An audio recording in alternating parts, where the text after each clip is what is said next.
Mìkael, how you doing? Yeah, I've been watching these films by Darren Wilson, Finger of God, Father of Lights, etc.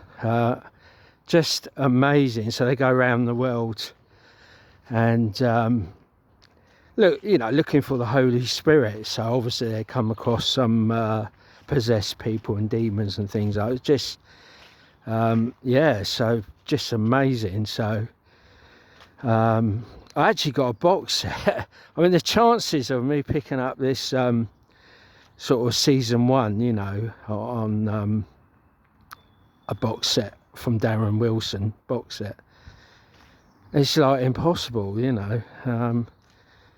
but it's like synchronicity. I keep coming across things, especially spiritual,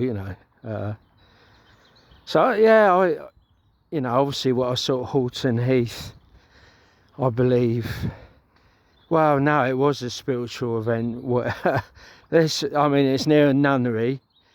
The figures are above a tree line.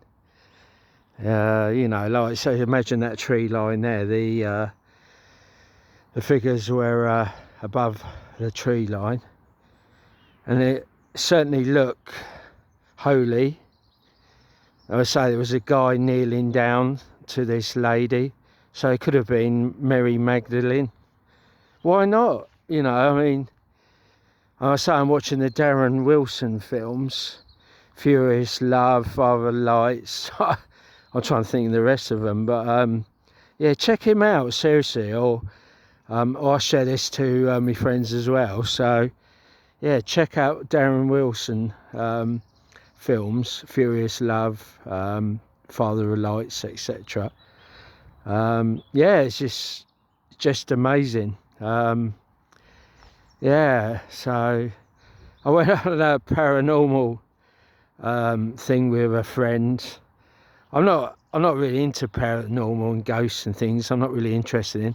I'm interested in the Holy Spirit or miracles, as such.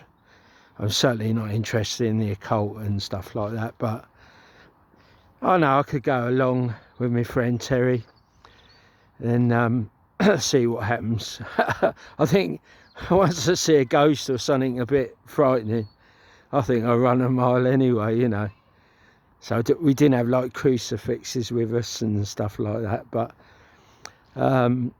yeah, obviously I've left the Isle of Wight. I've moved to the mainland, so obviously making friends is a good thing, really. So the guy Terry Brown's a really nice guy, and yeah, I'll probably go along with him. I want to see some ancient stones I'll post on as well. Yesterday down at Dogmasfield, I saw a strange mist. It's really mist near this church, so that was quite interesting. So literally, as soon as I walked around the graveyard, I walked around this graveyard, looked at some of the stones near the Barley Mow, sort of Winchfield area. So I'm in this church, walking around in the graveyard. Anyway, I sort of heading back to my car, and as this mist appears, just amazing, this mist appears. It was a bit creepy, really. But yeah, I sat there and filmed it and what have you. I took some photos.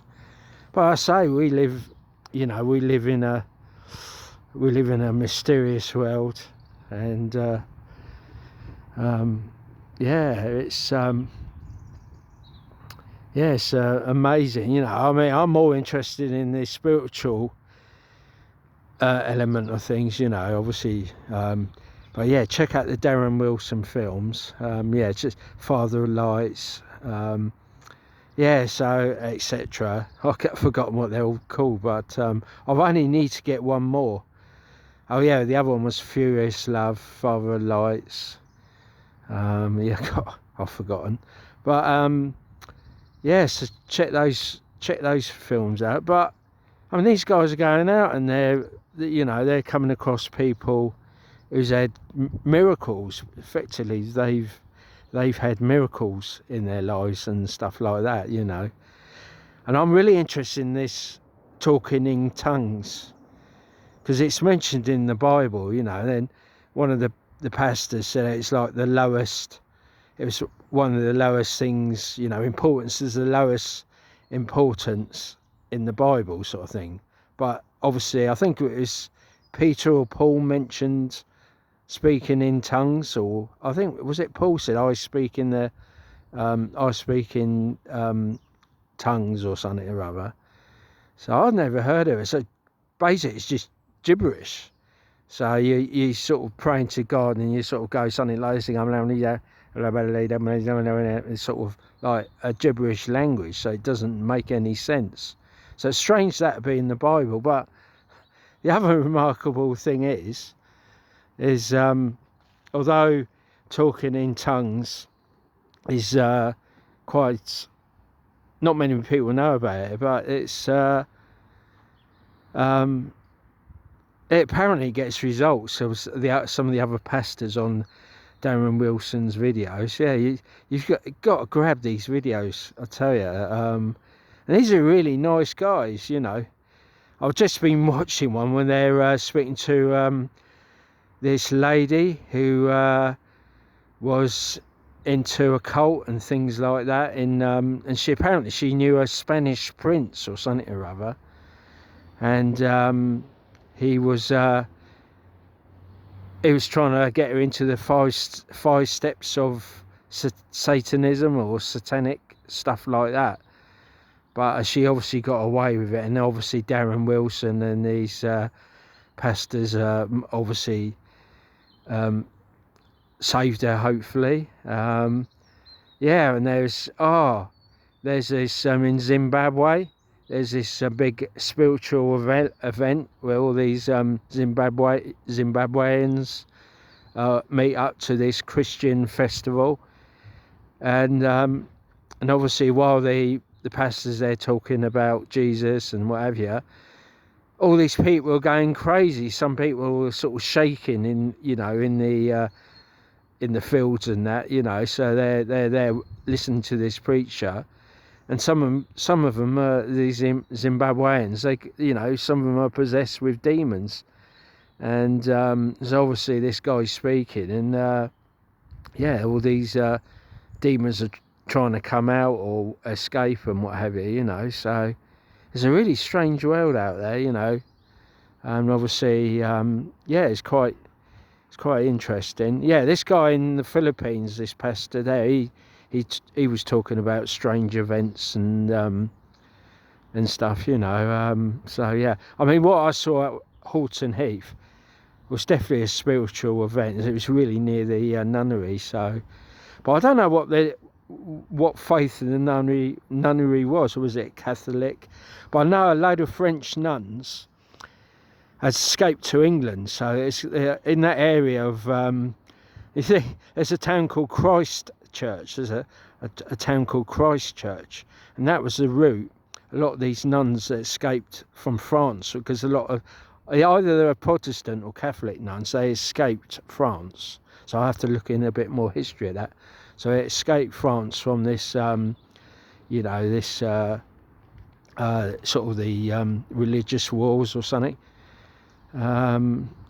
Obviously, there has been problems with the Protestants and the Catholics in the Dark Ages there. So yeah, a lot of French, presumably Protestant nuns had to escape, and they actually worked on the farms and helped the locals in Dorset area, and probably around the Horton Heath area where I saw those strange sort of holy figures above the trees, including a nun, or you know.